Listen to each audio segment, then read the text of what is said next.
confidence in yourself. Maya walked through the lively market square in a daze and a complete world of her own. The vibrant stalls, usually bursting with joy, seemed subdued today. She glanced down at her worn gardening gloves, then up at the baker strutting by, his chest puffed out beneath his white apron. A familiar voice whispered in her head, "Look at him, Maya. Successful, important.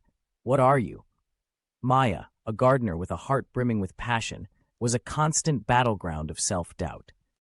Her neighbors, a doctor and a lawyer, were celebrated for their professions, while she, concealed in the shadows, felt her love for nurturing life was undervalued and overlooked. One day, an elderly lady with eyes that held the wisdom of ages stopped by Maya's stall. Her name was Elara, and she bought a single, vibrant sunflower.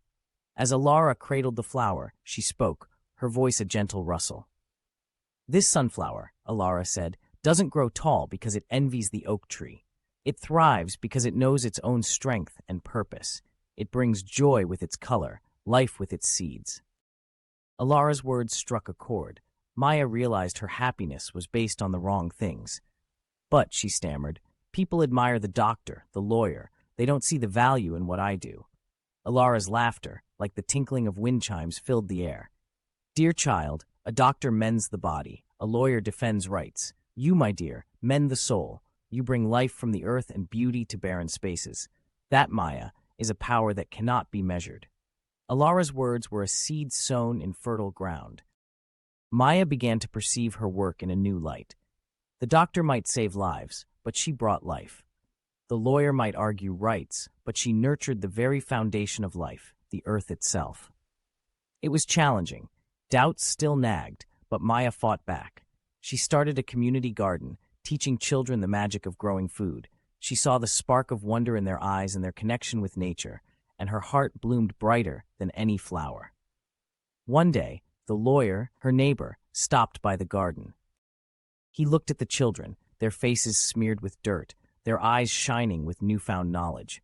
He smiled, a genuine smile that reached his eyes for the first time Maya could remember.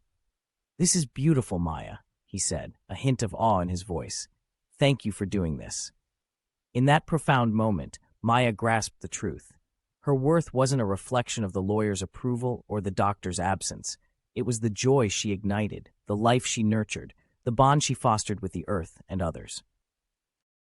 She was the captain of her destiny, and her happiness was firmly in her own hands. From that day forward, Maya strode with her head held high, a sunflower radiating silent strength in a world that thirsted for more than just doctors and lawyers. It yearned for people like her, who brought life in all its chaotic, breathtaking splendor. Subscribe for more stories.